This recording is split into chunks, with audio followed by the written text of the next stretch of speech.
자, 364장 새 찬송가 338장 찬송 드리고 예배 드리도록 하겠습니다. 364장 내 주를 가까이 하면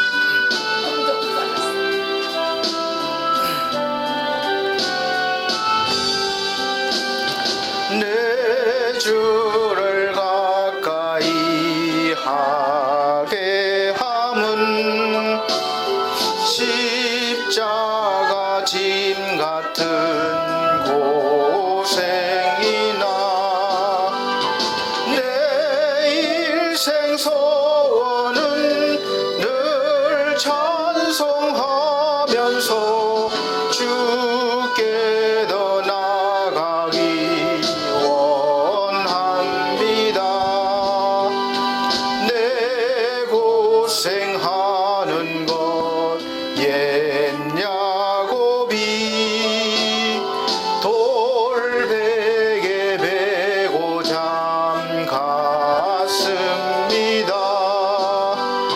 꿈에도 소원이 늘 찬송하면서 주께 더 나아가기 원합니다.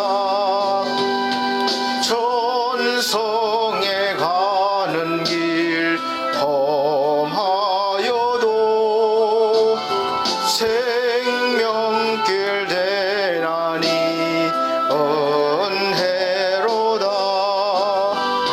천사날 부르니 늘 찬송하면서 주께 더 나아가기 원합니다. 야곱이 잠 깨어 일어난 후 돌단을 쌓은 것 본받아서 숨질 때 되도록 늘 찬송하면서 주께 더 나아가기 원합니다. 아멘. 다 같이 묵도하심으로 오늘 8월 첫째 주 예배를 하나님 앞에 드리도록 하겠습니다. 묵도하시겠습니다.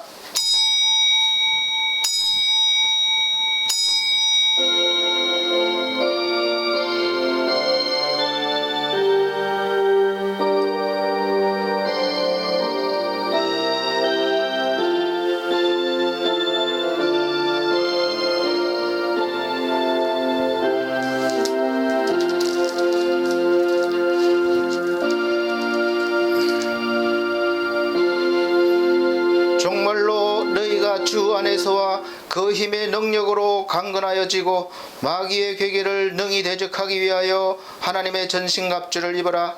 우리의 씨름은 혈과 육에 대한 것이 아니요 정사와 권세와 이 어둠의 세상 주관자들과 하늘에 있는 악의 영들에게 대함이라. 그러므로 하나님의 전신갑주를 취하라. 이는 악한 날에 너희가 능히 대적하고 모든 일을 행한 후에 서기 위함이라. 아멘. 찬송가 93장 다같이 찬송 드리겠습니다. 새 찬송가도 93장입니다. 93장 예수는 나의 힘이요.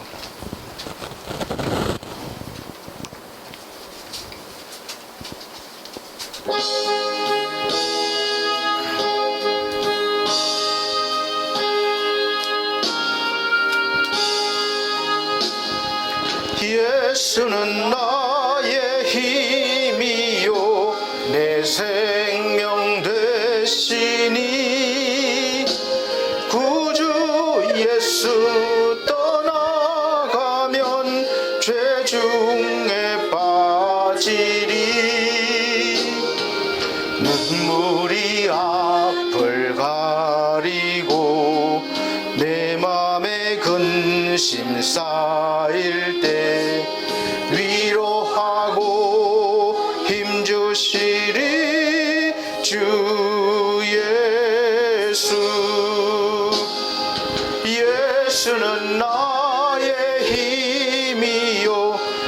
친구 되시니 근혜를 간구하면 풍성히 받으리. 햇빛과 비를 주시니 추수할 곡식 많도다. 귀한 열매 주시느니 주 예수. 예수는 나의 힘이요 내 기쁨 되시니 그 명령을 준행하며 늘 충성하겠네. 주야로 보호하시며 바른 길 가게 하시니 의지하고 따라가리 주 예수. 예수는 나의 힘이요 내 소망 되시니 이 세상을 떠나갈 때 곧 영생 얻으리. 한없는 복을 주시고 영원한 기쁨 주시니 나의 생명 나의 기쁨 주 예수. 아멘. 네, 교동문 25번입니다. 시편 103번 103편 찬송가 뒤에 교동문 25번 시편 103편입니다.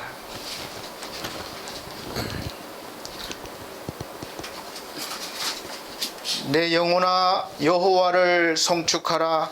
내 속에 있는 것들아 다 그 성호를 송축하라. 내 영혼아 여호와를 송축하며 그 모든 은택을 잊지 말지어다. 저가 내 모든 죄악을 사하시며 내 모든 병을 고치시며 내 생명을 파멸해서 구속하시고 인자와 긍휼로 관을 씌우시며 좋은 것으로 내 소원을 만족해 하사 내 청춘으로 독수리같이 새롭게 하시는도다. 여호와는 자비로우시며 은혜로우시며 노하기를 더디하시며 인자하심이 풍부하시도다.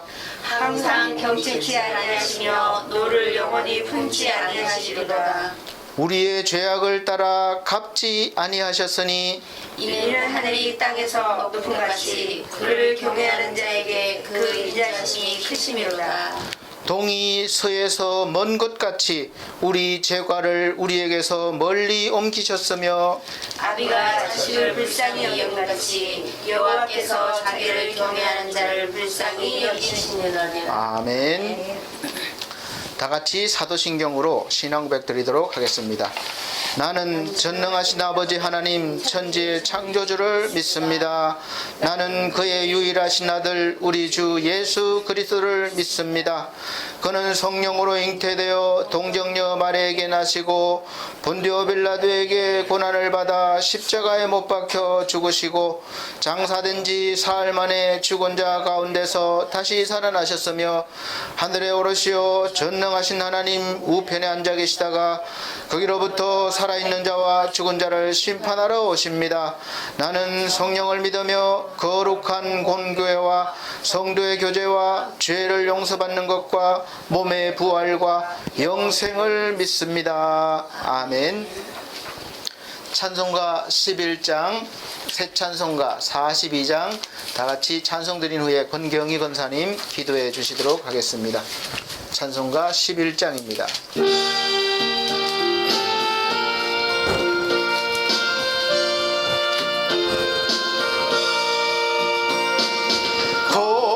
거룩한 주님께 예배를 드리세.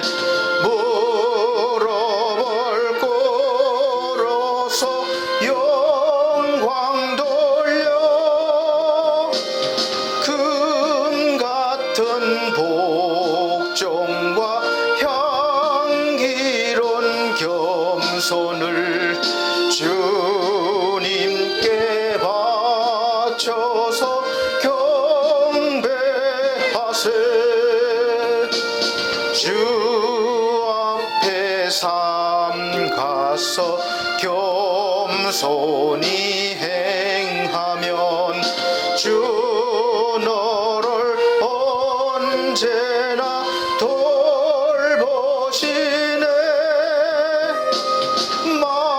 말씀엔 위로와 기도엔 응답을 내 갈 길 바르게 인도하네. 주 앞에 설 때에 두려워 말아라. 가난한 노래를 도시네. 보배로운 진리와 온유한 사랑은 주님께 다 바칠 귀한 예물. 떨면서 바치는 이 작은 예물도 주님은 귀하게 받으시네. 어두운 밤 지나고 새 아침 맞으니 믿음과 소망을 늘 주시네. 아멘. 다 같이 기도 드리십니다.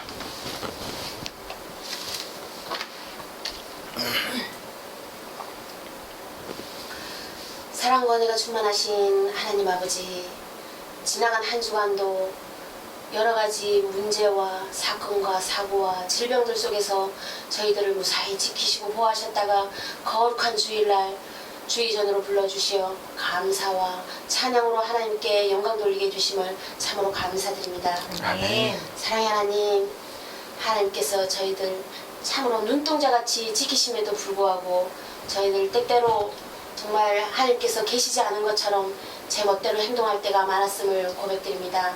하나님, 참으로 겸손하지 못했습니다. 하나님, 너무나 정말 타인을 살피지 못하고 정말 이 입술로 정말 정죄하고 판단했습니다. 하나님, 우리들 눈 속에 대들보는 보지 못하고 남의 눈에 티만 탓하고 불평하고 참으로 그러한 시간들을 보냈음을 고백드립니다.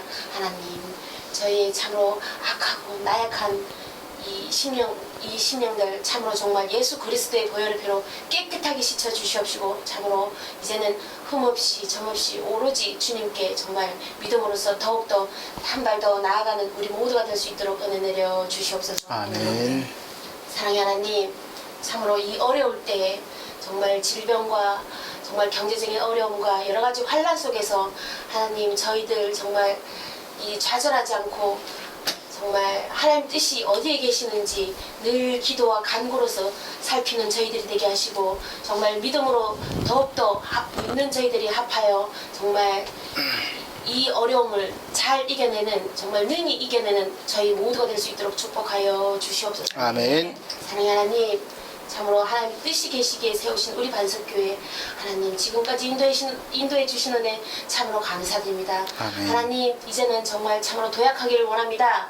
하나님, 아멘. 참으로 정말 우리 반석 미디어 교회도 함께 축복해 주시사 정말 우리 교회가 정말 세계 열방으로 복음 들고 정말 앞장서서 달려나가는 우리 이 교회가 되게 하시고 참으로 정말 우리 반석교회 그리고 우리 미디어 교회가 정말 주님 말씀을 전파하는데 정말 더욱더 앞장서는 우리 교회가 되게 하시고 그러기 위해서는 참으로 하나님 재정이 너무나 부족합니다. 하나님 재정을 축복하여 주시옵소서. 아멘. 하나님 우리 정말 반석교회 재정이 하나님 차고 넘쳐 하나님께 정말 이 귀하게 쓰임받는 우리 재정이 되게 하시고 정말 어려운 이웃을 구제하며 구원하며 또한 선교사들을 파송하는데 충분히 능히 쓰고도 남는 우리 반석교회 재정이 되게 하시며 하나님 나라를 위하여 마음껏 정말 사용할 수 있는 우리 반석교회 재정이 되게 하여 주시옵소서. 아멘. 또한 우리 미디어 교회가 참으로 정말 예배를 듣기 어려운 환경에 있는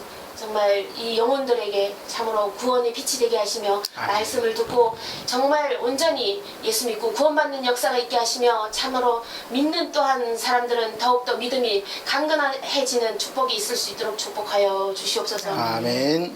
우리 반석교에 속한 성도님들을 위해 기도드립니다. 하나님 참으로 정말 각 기관들 하나님 정말 없던 기관들이 살아나는 역사가 있게 하시고 또한 알곡 같은 성도들도 보내주시사 하나님 우리 반석교에 더욱더 정말 부흥하여서 정말 더 넓은 곳으로 하나님 이전케 되는 축복이 있을 수 있도록 은혜 내려 주시옵소서. 또한 우리 속한 반석교의 성도님들 한 사람 한 사람 하나님 붙들어 주시사 믿음을 더하여 주시옵시고 앞으로 정말 어떠한 성도님들이 와도 정말 사랑으로 품을 수 있는 믿음을 더하여 주시옵시고 믿음의 전사들이 다 되어 정말 합력하여 선을 이룰 수 있도록 하나님 은혜 내려 주시옵소서. 아멘. 하나님 또한 이 자리 빈자리가 너무나 많습니다. 몸이 아파서 오지 못하는 성도가 있습니다. 하나님 또한 정말 이 여러 가지 일들로 인하여 오지 못한 성도들도 있습니다. 하나님 그 어느 곳에 있든지 정말 이 시간 정말 믿음을 합하여 하나님께 온전히 또한 드려지는 이 기도와 예배가 될 수 있도록 은혜 내려 주시옵시고 정말 다음 주에는 속히 건강하게 이 자리에 참석할 수 있도록 은혜 내려 주시옵소서. 아멘. 하나님 또한 우리 목사님 말씀을 들고 다녀 있으셨습니다. 우리 목사님 늘 바쁜 가운데 있습니다. 하나님 오고 가는 발걸음 지켜주시옵시고 오고 가는 또한 차량도 지켜주시사 우리 반석교회 차량이 아무런 사고 없이 문제없이 정말 그 사명을 다하는 그날까지 귀하게 쓰임받을 수 있도록 은혜 내려 주시옵소서. 아멘. 또한 우리 목사님 참으로 그 어디 가서 무엇을 하든지 권능과 권세와 능력의 목사님이 되게 하여 주시옵소서. 오늘 말씀을 두고 다니 쓰셨사오니 쏟아내는 모든 말씀들이 한 말씀 한 말씀 저희 가슴에 잘 박힌 못이 되게 하시고 정말 단 한 말씀도 놓치지 않게 하여 주옵시고 저희들 또한 그 말씀 아멘으로 화답할 때 그대로 이루어지는 은혜가 있을 수 있도록 축복하여 주시옵소서. 아멘. 오늘 이 자리에 하나님께서 함께 하시리라 믿습니다. 저희들 정말 이 한 말씀도 놓치지 않고 정말 은혜의 시간들 되게 하여 주시옵소서. 아멘. 인사드리며 예수님 이름으로 기도드리옵나이다. 아멘. 아멘.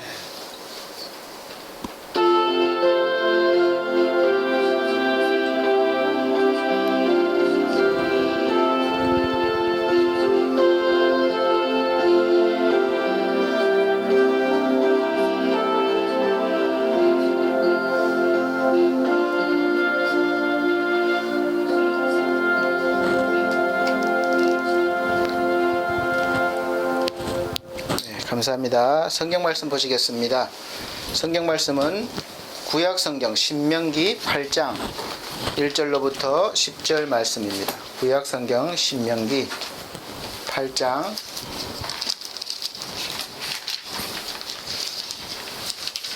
1절로부터 10절 말씀입니다. 제가 천천히 봉독해 드리도록 하겠습니다. 신명기 8장 1절로 10절 말씀. 내가 오늘날 명하는 모든 명령을 너희는 지켜 행하라.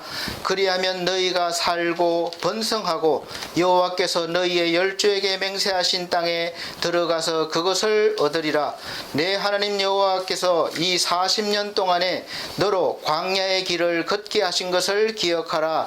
이는 너를 낮추시며 너를 시험하사 내 마음이 어떠한지 그 명령을 지키든지 아니 지키는지 알려 하심이라.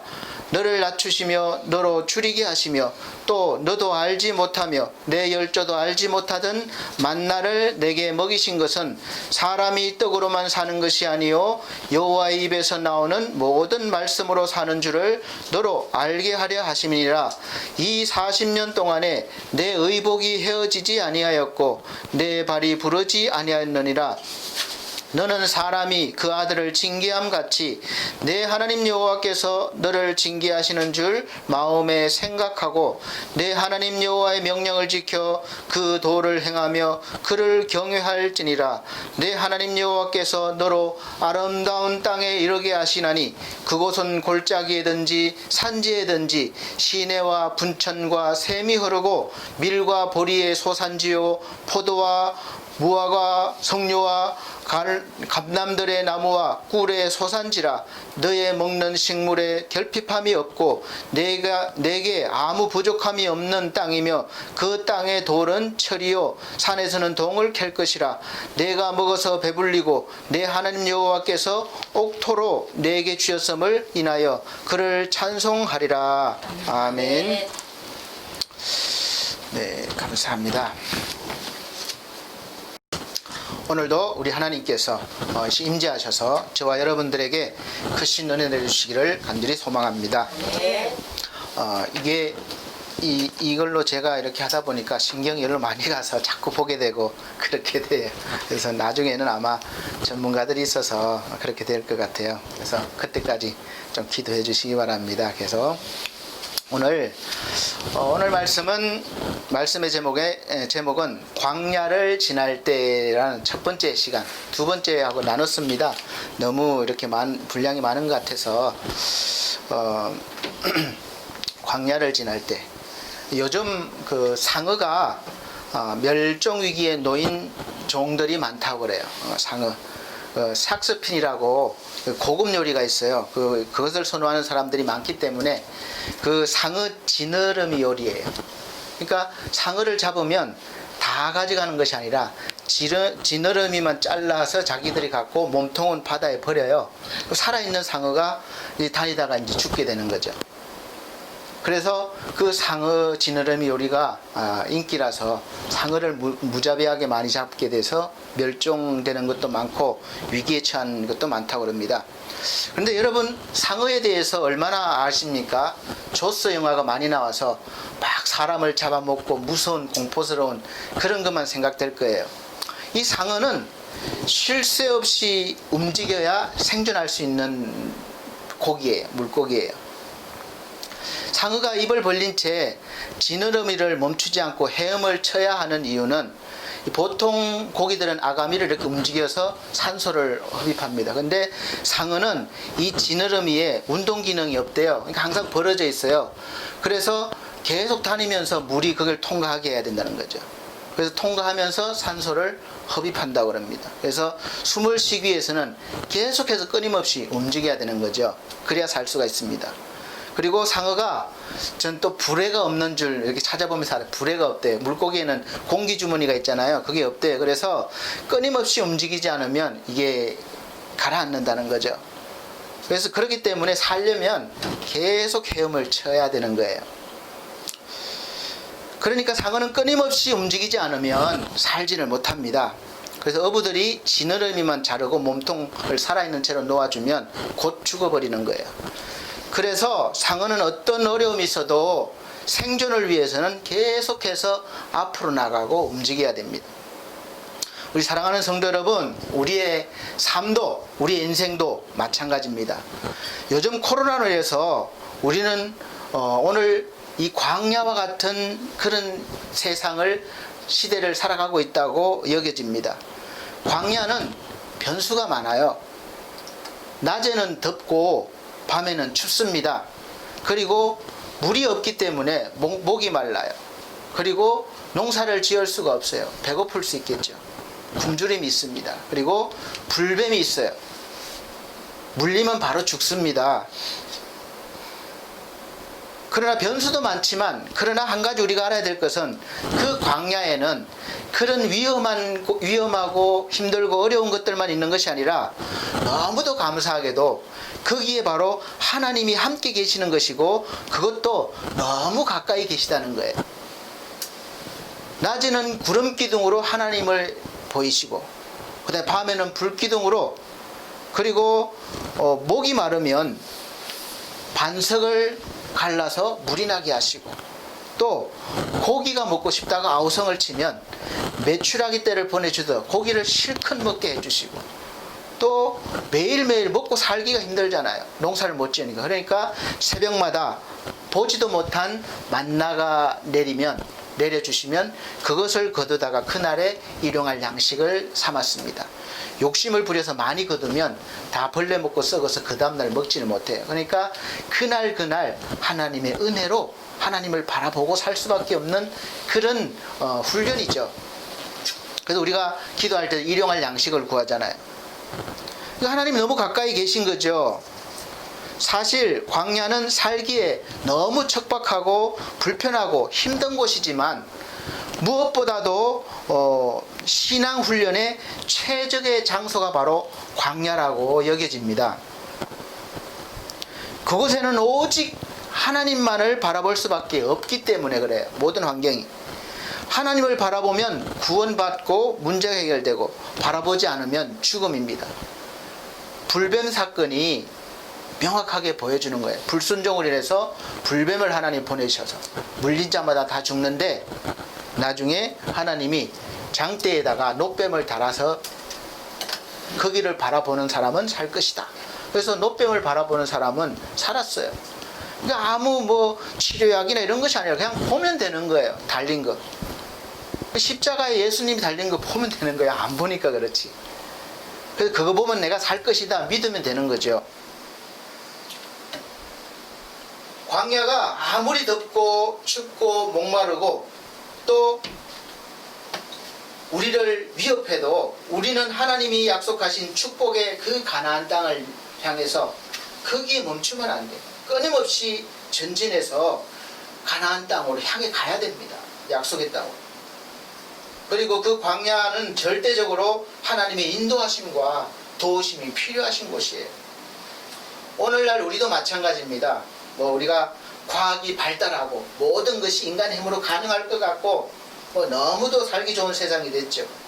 어떻게 보면 이런 부분에서는 사람이 신적인 능력을 갖췄다 해도 될 거예요. 우주에까지 날아가니까. 그러나 이 세상은 여전히 광야와 같은 세상이고 광야 같은 이 세상에서 우리가 아무리 과학이 발달해도 전능하신 하나님의 보호하심과 도우심을 받아야지만 우리의 최종 목적지까지 갈 수가 있어요. 우리는 세상에 살아가면서 세상과 그래서 늘 소통하고 적응하는 방법을 배워야 하고 그 소통과 적응은 지혜롭고 빨라야 합니다.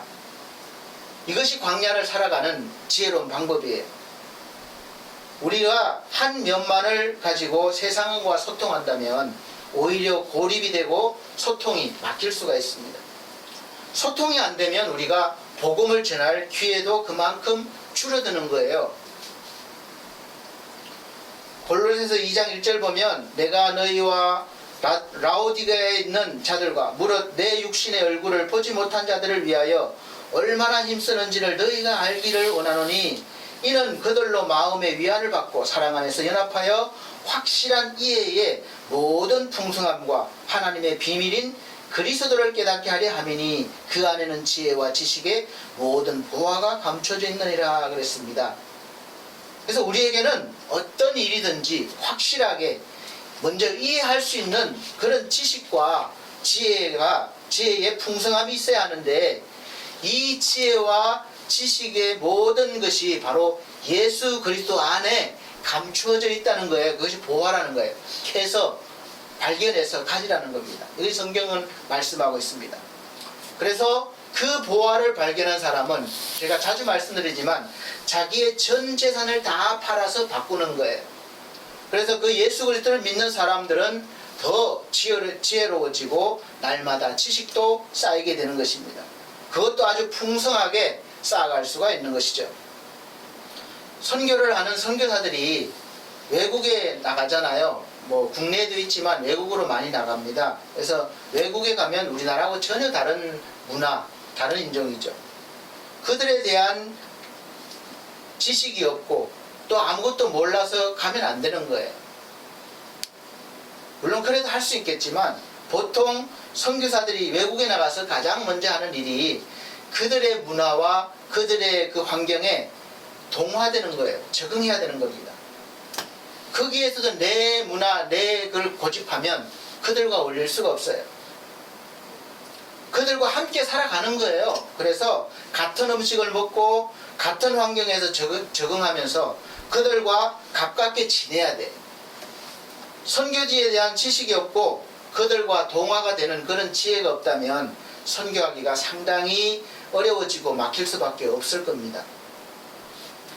그래서 우리는 이 어려운 시대, 광야 같은 시대를 살아가려면 이 광야라는 세상을 알아야 합니다.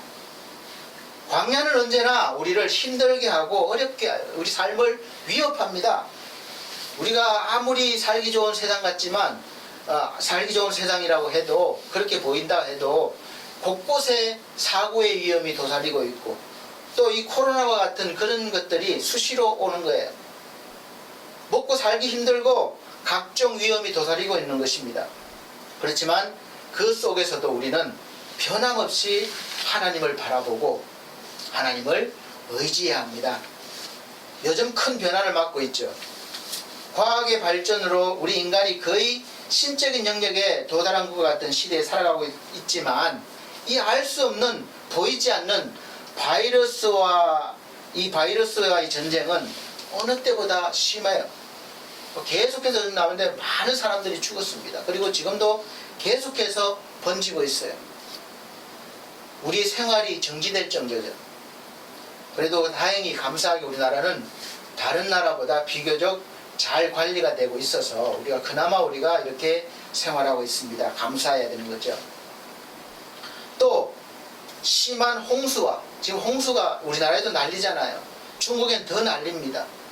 제일 큰 산사댐이 지금 무너지나 마냐 맨날 그 소리 나와요.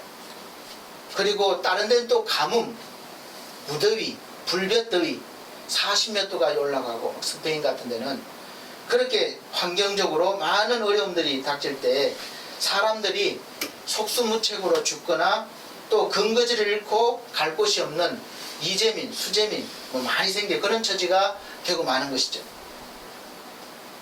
그리고 사실 우리가 보기에 더 심각한 것은 이 코로나로 인해서 예배가 제한되고 사실 마스크 쓰고 찬송해야 되고 또 거리를 1m 이상 둬야 되고 이게 되겠습니까? 교회에서? 안 되죠.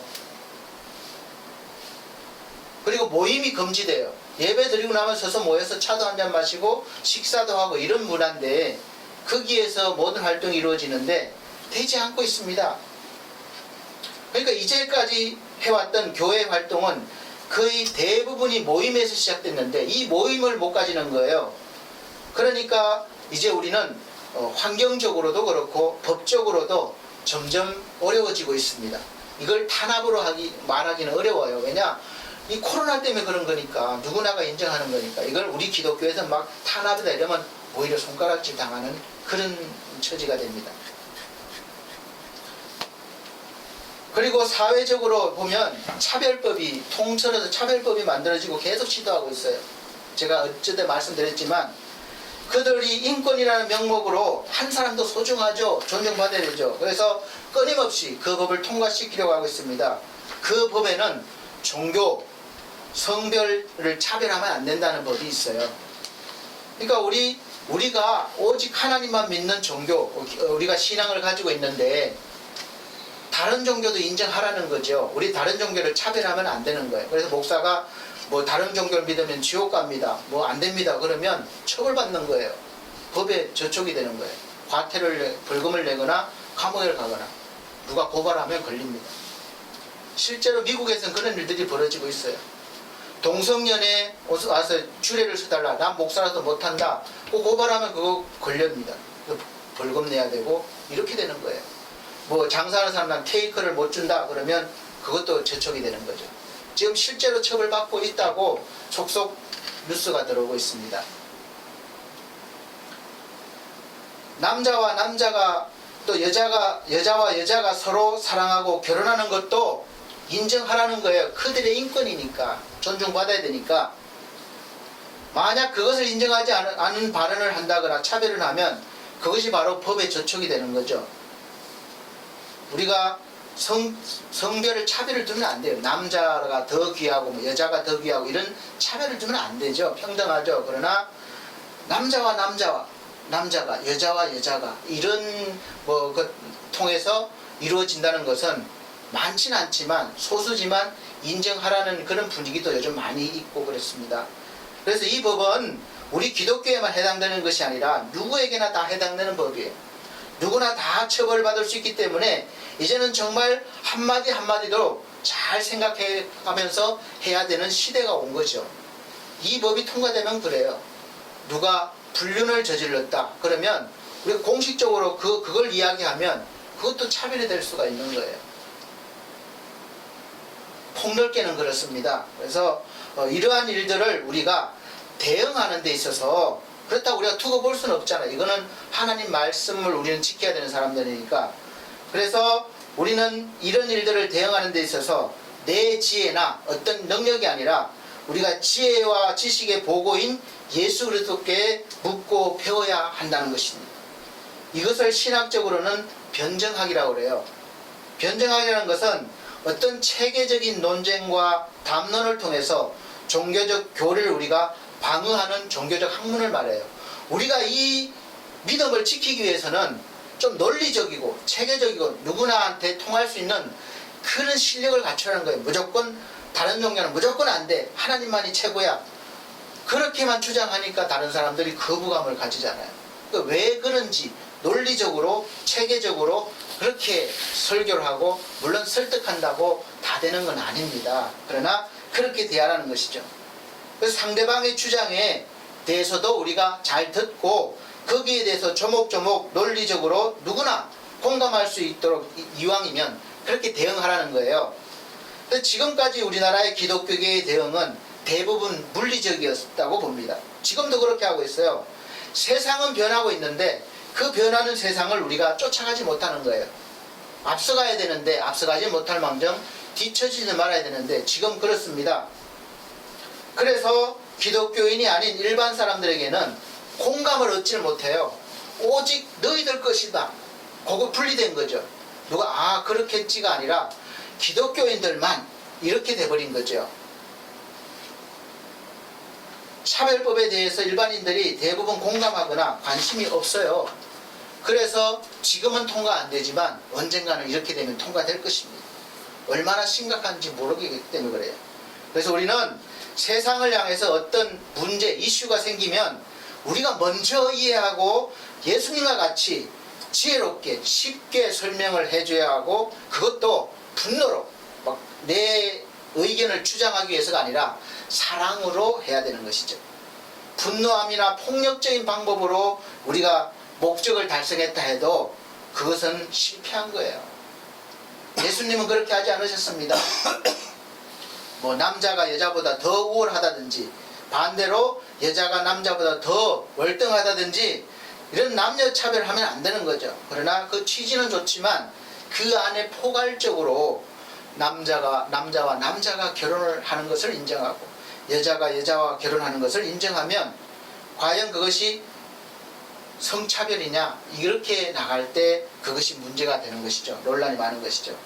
죄라고 하기 전에 먼저 우리가 세상의 이치와 논리로 설명을 해서 예수를 안 믿는 사람들이 누구나 좀 공감할 수 있게 해야 되는 거죠. 그걸 우리가 배워야 돼요. 남자와 남자가 결혼하면 어떻겠습니까? 가정을 이룬다고 생각해 봤을 때 지금까지는 없던 일이에요. 그 가정이 우리가 보통 상식적으로 이해하는 가정이 되겠습니까?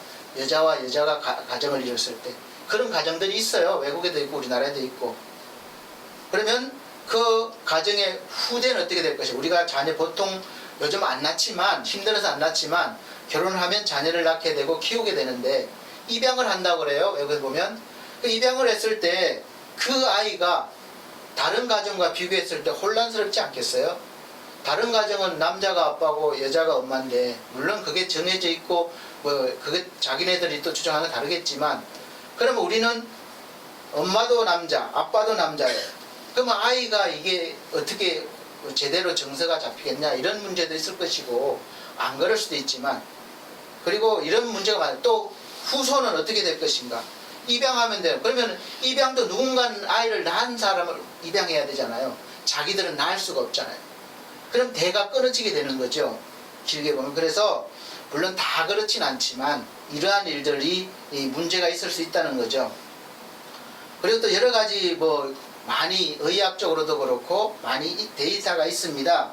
이제 그런 것을 놓고 우리가 이렇게 해서 반대합니다. 이렇게 하죠. 우리는 오직 성경에 그렇게 했기 때문에 이것만 가지고 반대합니다. 그러면 공감대를 못 얻는다는 거죠.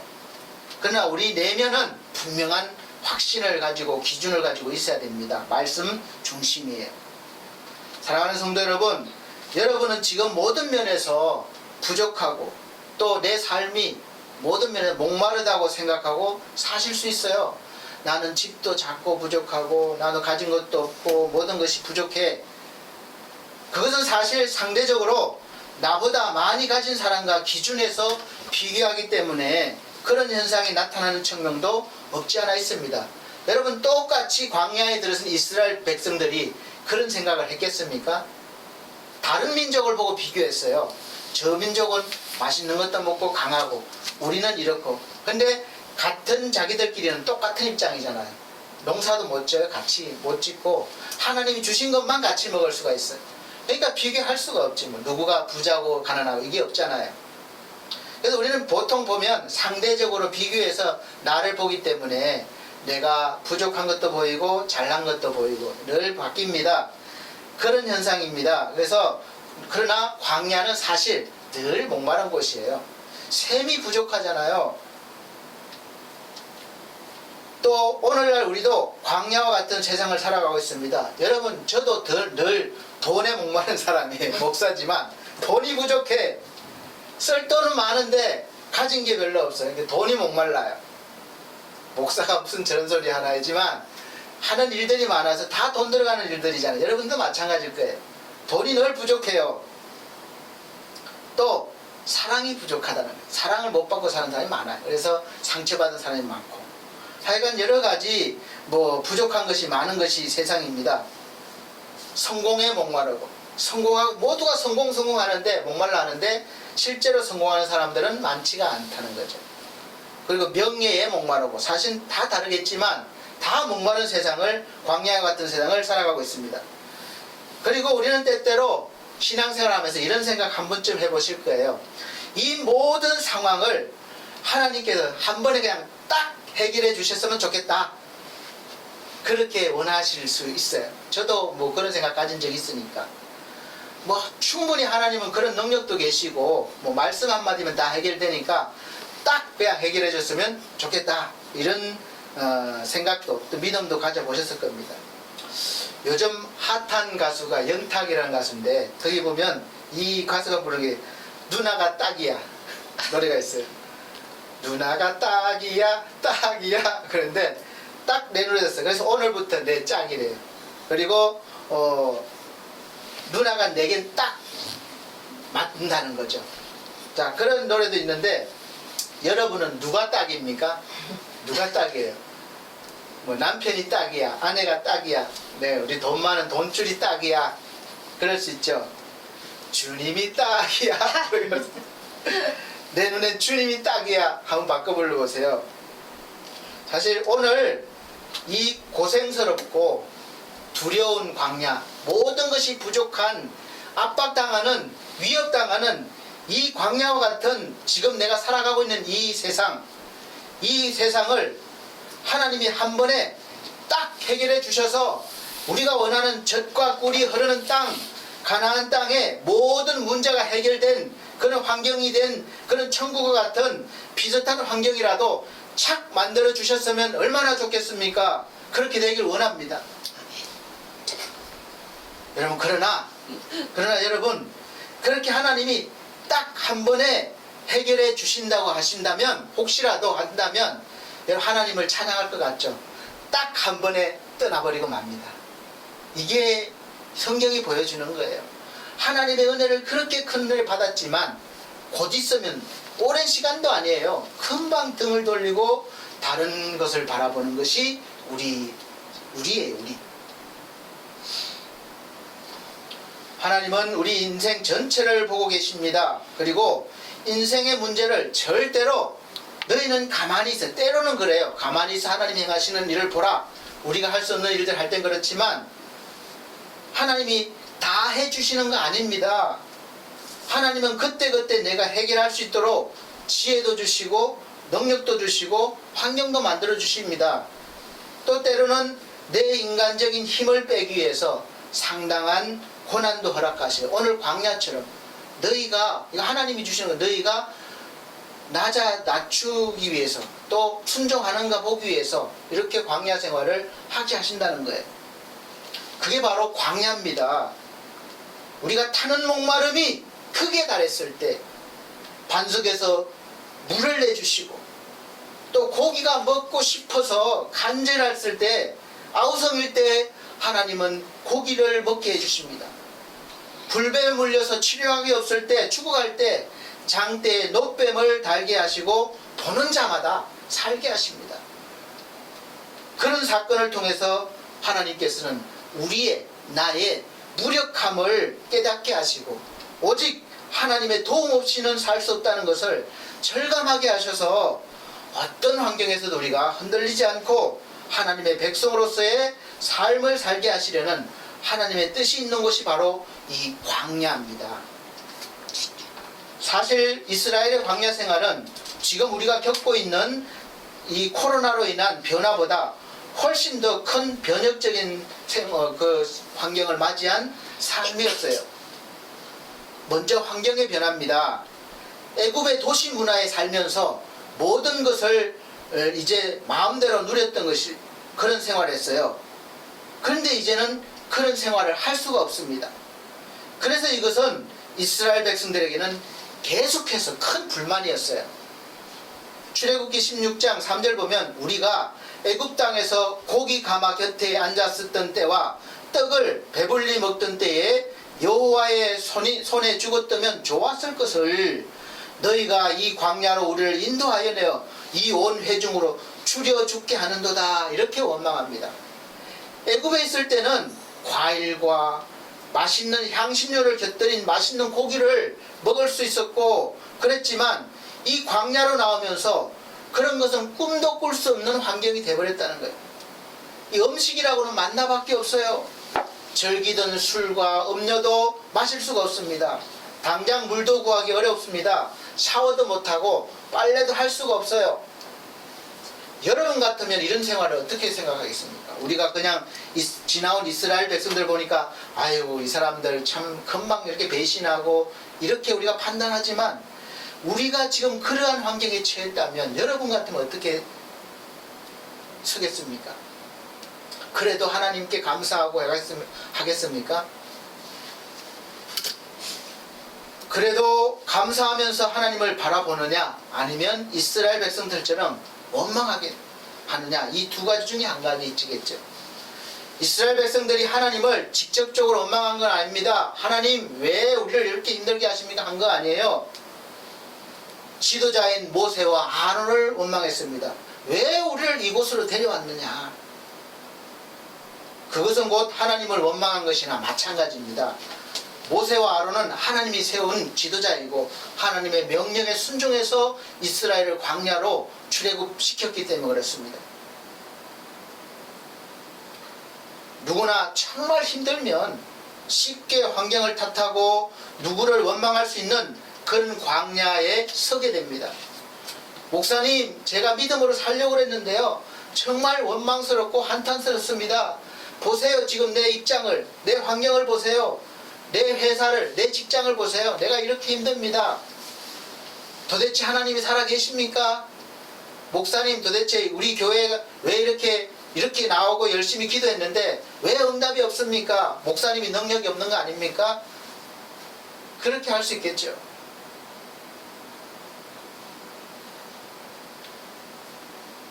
애굽에서는 비록 종으로 살았지만 인간적으로 풍요로웠습니다.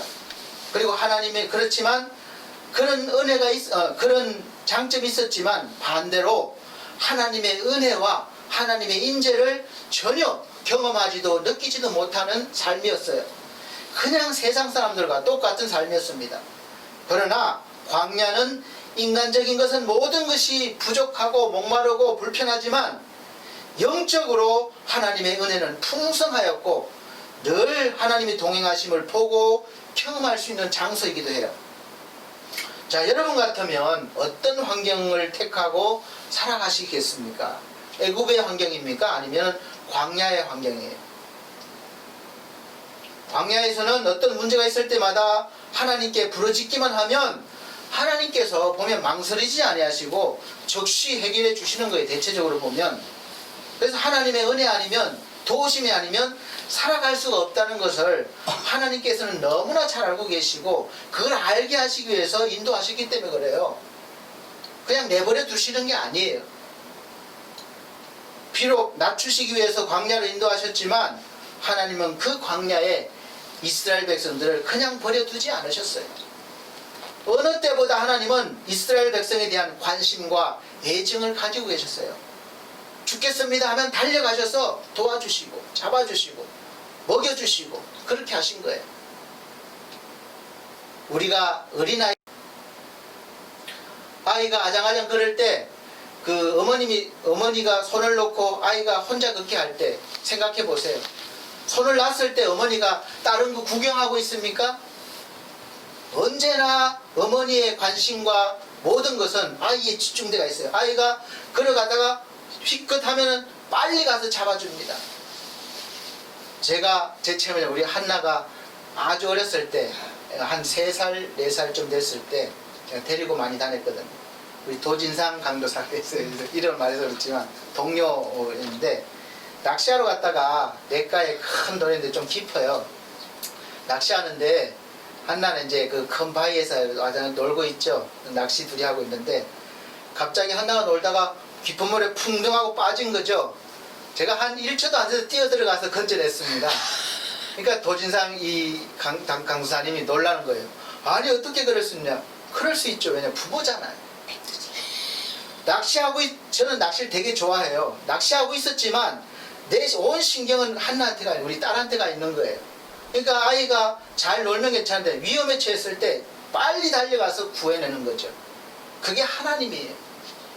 아무리 광야라도 우리가 하나님을 보면 하나님은 즉시 달려와서 우리를 잡아주시고 우리를 일으켜주시고 세워주시는 겁니다. 이것이 광야예요. 그러나 애굽은 반대로 내가 먹고 싶은 건 마음대로 먹고 하고 싶은 건 하니까 하나님이 필요 없겠죠. 오늘 코로나 바이러스로 인한 변혁의 환경을 저와 여러분들은 싫든 좋든 맞이했고 앞으로도 이 코로나 전과 같은 시대는 돌아오지 않습니다. 다 전문가들이 그렇게 말해요. 이스라엘이 광야 생활에서 애굽의 생활로 돌아갈 수 없듯이 우리도 그 이전으로 돌아갈 수가 없습니다. 이미 광야에 들어섰습니다. 그렇다면 애굽에 있을 때를 생각하면 지금 상황을 원망하기보다는 광야 생활의 장점을 찾고 장점을 우리가 잘 이용해야 되는 거예요. 이 지혜로운 삶이에요. 우리 장점이 뭡니까? 첫째가 광야는 뭐가 있어요? 자유함이 있어요.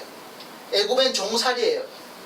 누군가에게 명령을 드려야 되고 얽매여서 내 마음대로 하지 못합니다. 그러나 광야는 자유롭습니다. 하나님께 마음껏 예배할 수 있는 장소가 광야예요. 그래서 광야로 나간 겁니다. 그러나 애굽은 우상이 너무도 많고 자리 잡고 있어서 하나님을 예배하기에는 어려운 환경입니다.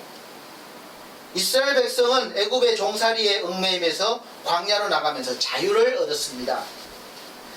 우리도 지금까지 우리가 얽매였던 그런 기존에 있던 문화 모든 것들로 안주함과 기존에 있던 것들로부터 이제 자유예요. 자유.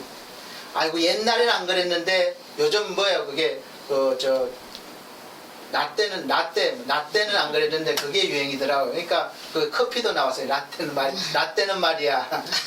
그러니까 다 나 때는 지나왔어요. 그래서 변화된 세상에 살고 있습니다. 그래서 우리는 먼저 얽매인 생각을 버리고 생각의 자유를 가요. 생각의 자유. 자기만의 세계에서 고정적인 관념에서 벗어나서 이 새로운 세대에 적응할 수 있는 자유하고 창의적인 그런 사람이 되시기 바랍니다. 저는 요즘 청년들이 안정된 직장을 원하죠. 구하고 있죠. 그러나 구했더라도 과감히 떠나서 자기가 하고 싶은 일에 도전하고 가고 싶은 그 길을 가는 그런 일들에 대해서 저는 걱정하기보다는 박수를 보내고 격려하고 싶습니다. 또 이제 얼마 오면 퇴직을 앞둔 50대의 그 사람들이, 세대 사람들이 그 직장 어떻게든 몇 년 더 있으려고 애쓰고 이럴 수도 있어요. 그러나 어떤 분들은 과감하게 미리 퇴직을 하고 직장을 떠나서 제2의 인생을 준비하는 것에 저는 격려하고 박수를 보냅니다. 물론 그 길이 쉬운 길이 아니에요. 새로운 길이고 힘든 길입니다. 광야와 같습니다. 그러나 미래는 변화시키는 사람이 미래를 차지할 수 있고 누릴 수가 있어요. 대한민국 길을 묻다 KBS에서 하는 그 방송 계속 하는데 미래를 배운다는 것은 변화하는 세상을 두려워하지 말아야 한다는 뜻이라고 그때 이렇게 나오더라고요. 그래서 미래를 두려워하지 않고 미래를 배우는 사람들이 미래를 차지한다는 겁니다. 비백 와드와 두큐대 이름도 발음하기 힘든데 이게 미국 교수가 이런 말을 했다고 그래요. 놀라운 미래가 기다리고 있습니다. 우리는 미래를 배워야 합니다. 미래를 향해서 마음을 열어야 합니다. 미래를 이해하는 사람들이 미래를 차지합니다. 이렇게 말했다고 그래요. 그렇습니다. 저는 전적으로 공감하는 말이에요. 변화하는 세상에서 변화하지 못하는 사람은 결국 힘들어지고 도태되어 버리고 맙니다. 우리 하나님께서 이스라엘 백성들을 광야에서 40년을 떠돌게 하신 것은 그들의 이 내면을 변화시키려는 것이에요. 환경은 변했지만 마음이 안 변한 거예요. 의식이 안 변한 거예요. 그들의 마음속에는 항상 이 애굽에 있을 때의 종의 의식과 문화가 벗어나지 못했습니다. 그래서 그 의식을 뽑아내고 광야에서 자유하는 하나님의 백성의 의식을 가지게 하려는 곳이 바로 광야입니다. 그런데 그 많은 하나님의 은혜 속에서, 그 기회 속에서 결국 그들은 변화하지 못했습니다. 광야 생활의 의미를 알지 못했어요. 그 많은 40년의 세월을 원망과 불평으로 세월을 보냈습니다. 그래서 결국은 불평하던 그 세대는 믿음의 사람 여호수아와 갈렙을 제외하고는 그 광야에서 다 죽고 눈앞에 가나안을 두고 들어가지 못했고 그 후손들이 새로운 땅 가나안 땅을 들어간 것이에요. 사랑하는 성도 여러분, 이 사건을 보고 오늘 우리가 무엇을 알아야 됩니까? 깨달아야 되는 것이죠. 그저께 방송에서 소비 패턴을 조사한 것을 그래프로 소개를 하더라고요. 보니까 코로나 전과 후의 소비 패턴이에요. 코로나 전에는 오프라인 소비가 높았어요. 그러니까 가게에서 보고 직접 가서 보고 만져보고 사는 것이 훨씬 높았습니다. 그런데 코로나 이후에는 이 오프라인 소비는 현저히 내려왔어요. 가지 않는 거예요. 그런 다음에 오프라인, 온라인을 통한 그런 주문이나 소비가 엄청 높아진 거예요. 다 집에서 주문하잖아요. 그 이유는 비대면이 생활화되면서 이제는 집에서 주문하는 그런 생활 패턴으로 변한 것입니다. 인터넷 쇼핑이 일상화되었습니다. 저만 하더라도 사실 제 세대는 익숙하지 못하기 때문에 불안한 거예요. 보지도 않고 산다는 게. 그래서 될 수 있으면 직접 저도 보고 샀습니다. 근데 지금은 안 보고 인터넷만 보고 주문하는 횟수가 엄청 많아졌어요. 제 사무실에 택배가 일주일에 몇 번씩은 오는 거예요. 지금은 많은 부분을 인터넷에서 보고 주문해서 택배로 받는 시대입니다. 이런 시대에 나는 가게를 엄청 크게 넓혀서 이렇게 하겠다. 사실 어렵겠죠. 앞으로 갈수록. 그러면 재빠른 사람들은 이 쇼핑몰을 통한 어떤 사업을 생각할 거예요. 그리고 지금의 어르신 세대들은 제가 요양센터를 하고 있으니까 말씀을 드리는 거예요. 경험해 봤으니까. 우리 어르신 세대는 고생 많이 한 세대예요. 힘든 세월을 살아왔습니다. 그리고 자식한테 거의 올인하다시피 했어요. 자식을 위해서 다 바쳤습니다. 그래서 당연히 내 노후는 자식이 책임지겠지, 이러한 의식을 가지고 살아온 세대예요. 그런데 갑작스럽게 이 환경이 변하면서 이제 그렇게 하지 못해요. 자식들도 살기 힘들기 때문에 부모님을 책임져 주지 못합니다. 그래서 생겨난 것이, 국가에서 한 것이 바로 요양원이나 요양시설이에요. 요양병원이에요. 부모님들이 거의가 이 몸이 불편해져서 누군가의 도움이 많이 필요하면 이제는 자식들이 책임지지 못해요. 직장생활, 사업해야지, 뭐 화활동 이렇게 하다 보면 힘들어서 할 수가 없어요. 물론 하시는 분들도 계십니다. 근데 대부분은 못해요. 그래서 이제 그때부터 갈등이 생기는 것입니다. 자녀들의 한 90% 정도는 제가 보기에 저도 마찬가지예요. 예일 수는 없습니다. 몸이 많이 불편해져서 우리 부모님이 누군가의 도움을 많이 받아야 되면 아니 내가 힘드니까 요양병원에 모셔야지, 요양원에 모셔야지 이런 생각할 수밖에 없어요. 안 그러면 내가 일을 못 하잖아요. 그런 계획을 가지고 삽니다. 그게 현실이기 때문에 그래요. 그러나 이러한 현실을 받아들이지 못하면 그야말로 부모 자식은 원수지간이 되고 마는 거예요. 자식 입장에서는 어쩔 수 없이 자기도 모시고 싶지만 어쩔 수 없이 그러는 건데 이 부모님이 그걸 이해해 주시지 못하고 고집, 난 집에만 있겠다 이렇게 고집 부리면 이제 계속해서 갈등이 일어나는 거죠. 그래서 내가 저를 어떻게 키웠는데 이놈이 나를 이렇게 될 수 있나, 대할 수 있나, 요양원에다 모신다면 이놈이 나를 이제 버렸구나 이렇게 생각하면 거기에서도 하루하루가 지옥 같고 원망과 그런 분노로 가득 차서 마지막을 맞이하시는 거예요. 자식도 모셔놓고 마음이 편하겠습니까? 그렇지 않거든요.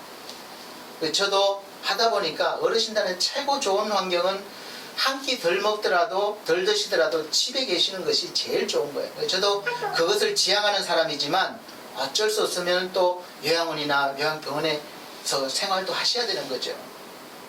그래서 우리가 그거를 늘 생각하고 이해하고 적응해야 됩니다. 사랑하는 성도 여러분, 이 밖에도 여러 가지 많은 부분에서 우리는 변화를 맞이하고 있습니다. 예수 그리스도를 믿는 그리스도인으로서 어떤 환경, 어디에 가든지 우리가 불평하고 원망할 것이 아니라 거기에서도 예수 그리스도가 함께 계시기 때문에 광야에서 함께 계시잖아요. 하나님이 계시기 때문에 하나님을 바라보고 하나님의 은혜 속에서 우리가 거기에서도 복음의 빛을 발휘할 수 있는 그런 믿음의 사람, 하나님의 백성이 되어야 될 것입니다. 하나님의 빛은 이미 여러분 속에 임하셨기 때문에 믿음을 발휘하면 그 빛이 나타나는 거예요. 저는 지금부터 그걸 생각하고 있습니다. 나는 우리는 요양원 세대다 이렇게 생각해요. 제가 몸이 안 좋아서 자식들한테 좀 힘들게 할 것 같으면 내 발로 나는 갈 것이다 이렇게 다짐했습니다. 벌써 뭐 자식하고 같이 평생 보내면 최고겠죠. 그러나 그런 환경이 안 되면 저는 제 스스로가 선택해서 가야 되겠다 이렇게 마음 먹고 있어요.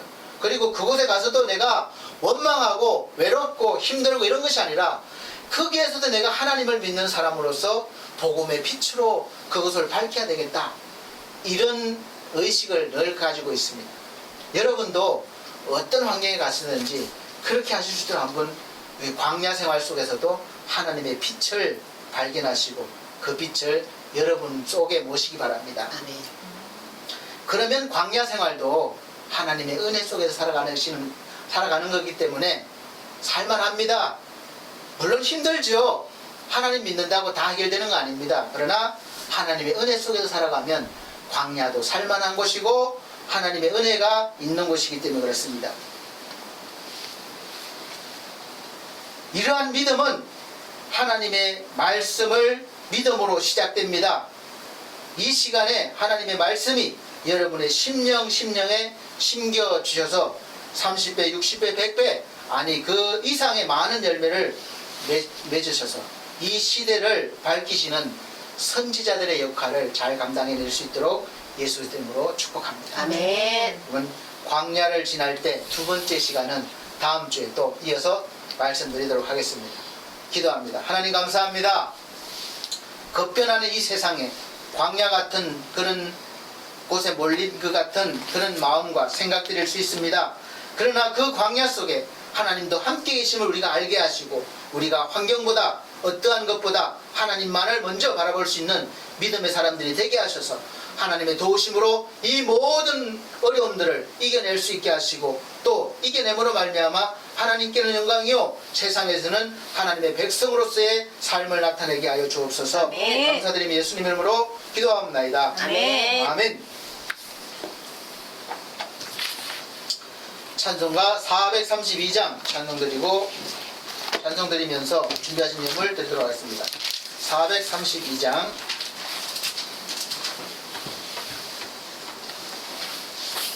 새 찬송가는 382장입니다.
하나님 은혜 감사하여 우리 장혜순 권사님 귀한 예물 드렸습니다. 이용화 목사님 귀한 예물 드렸습니다.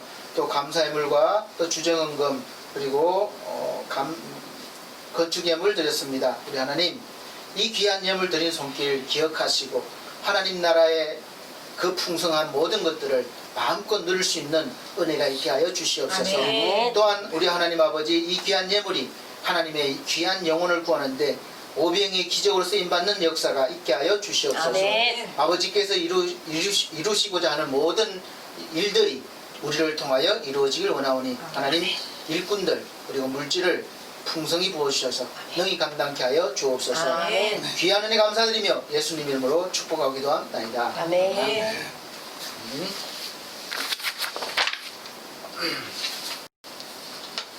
교회 앞에 광고 말씀드립니다. 비가 많이 오고 있습니다. 혹시라도 하수구라든지 막히지 않는지 잘 살펴보시고 순식간에 물이 불어나니까 그 창문 단속 잘 해주시기 바랍니다. 또 코로나 바이러스가 다행히 많이 좀 잡혀가고 있는데 그래도 계속 조심해 주시길 바랍니다. 우리 기도하는 우리 최희주 우리 귀한 성도와 그리고 지상준 우리 청년이 지금 상태가 어떤지는 제가 잘 모르겠습니다만 계속 기도해 주시기 바랍니다. 아마 상당히 마음적으로 힘들 거예요. 몸이 아프면. 그래서 속히 하나님께서 만져주셔서 회복시켜 주시고 또 이 사회에서 당당히 살아갈 수 있는 그리스도인이 되게 해달라고 기도해 주시기 바랍니다. 아멘. 그 7, 8월 이제 무더위 습도가 높고 그래서 건강관리 잘 하셔야 됩니다. 잘 하시기 바랍니다. 61장 찬송 드리고 축도로 예배를 마치도록 하겠습니다. 찬송가 61장 대찬송가 54장입니다.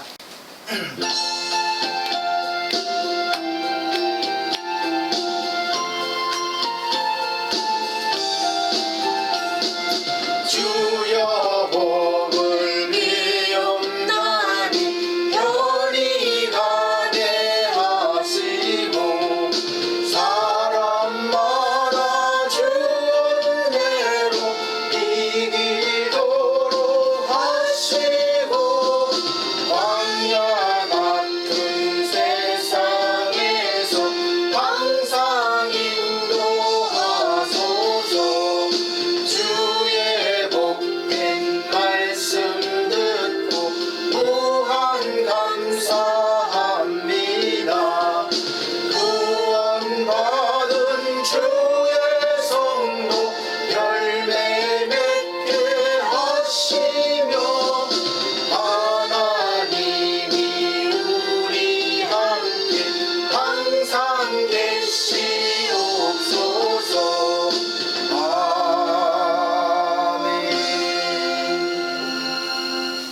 늘 우리와 함께 하시는 하나님의 은혜로 말미암아 우리가 광야와 같은 오늘 이 세상도 하나님 은혜 속에서 살아가고 있습니다.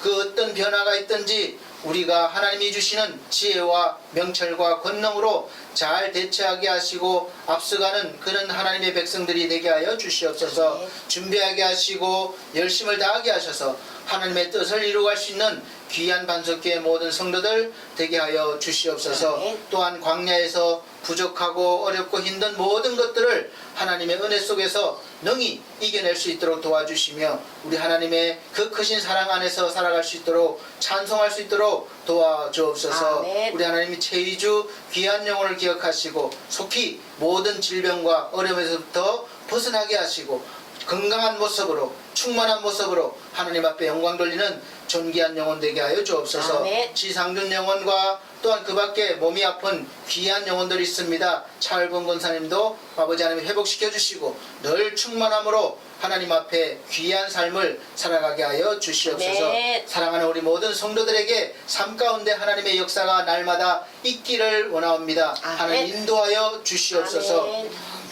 이제는 우리 주 예수 그리스도의 은혜와 하나님의 극진하신 사랑과 성령님의 감화감동 교통하신 은혜가 광야와 같은 세상에서 오직 하나님만을 바라보며 살기를 원하는 사랑하는 성도들 머리 위에 이 나라의 민족 위에 지금으로부터 영원토록 함께 계실지어다.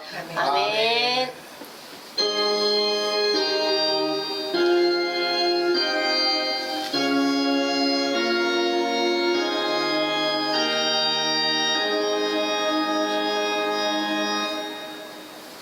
감사합니다.